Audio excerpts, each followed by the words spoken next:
समृद्धं विश्वतोमुखम्।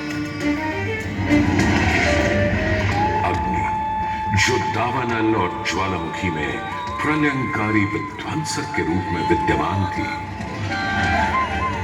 अग्नि, जो चौखट पर पहरेदार तथा चूल्हे में एक मित्र के रूप में भी मौजूद थी।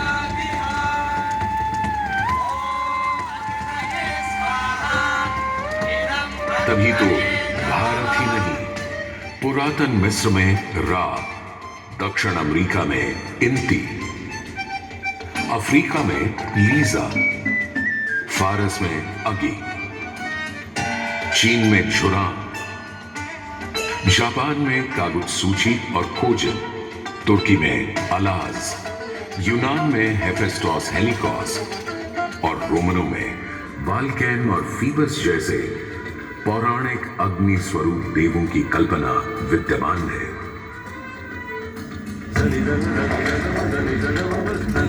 भारत में मान्यता है सूर्य ऋषि कश्यप और अदिति का पुत्र है। कहते हैं जब सूर्य की शादी विश्वकर्मा की पुत्री संजना से हुई तो संजना उसकी चमक से इतनी परेशान हो गई कि पिता विश्वकर्मा को छाया का निर्माण करना पड़ा। और तभी से चल रहा है सूरज की रोशनी के साथ धूप छांव का खेल।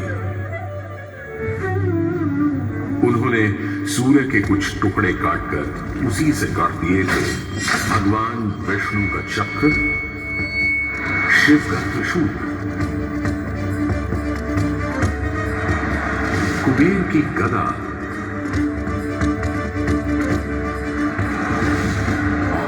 कार्तिकेय का भाला। किंतु इतना होने के बाद भी सूर्य बिना रुके अपने 7 श्वेत अश्वों के रथ पर आरूढ़ आकाश की परिक्रमा करता ही रहता है, करता ही रहता है।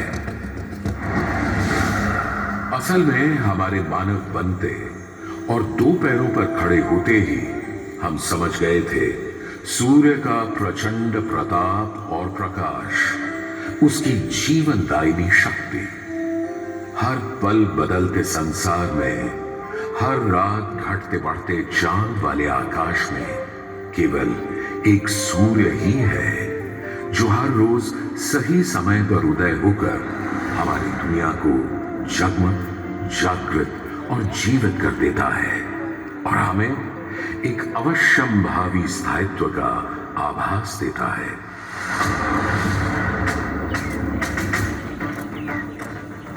सूर्य से ही तो हमारी फसलें, फल, पक हमें भोजन देते हैं। सूर्य से ही तो हमें बादल और बारिश मिलती है और सर्दियों में सूर्य जरा रूठा तो जीना दूभर हो जाता है।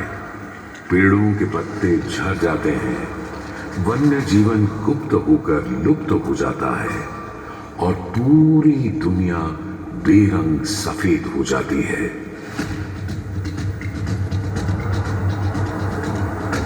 सूर्य ही तो सारे संसार को ऊष्मा, ऊर्जा और ओज से ओतप्रोत करता है।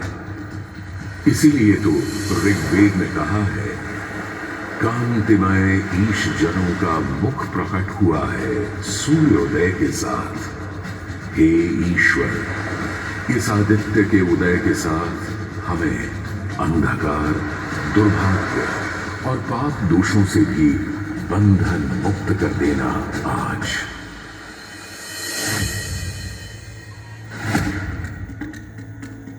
और अगर ग्रहण के समय सूर्य कुछ क्षणों को लुप्त हो जाए तो सारे संसार में हाहाकार मच जाता है।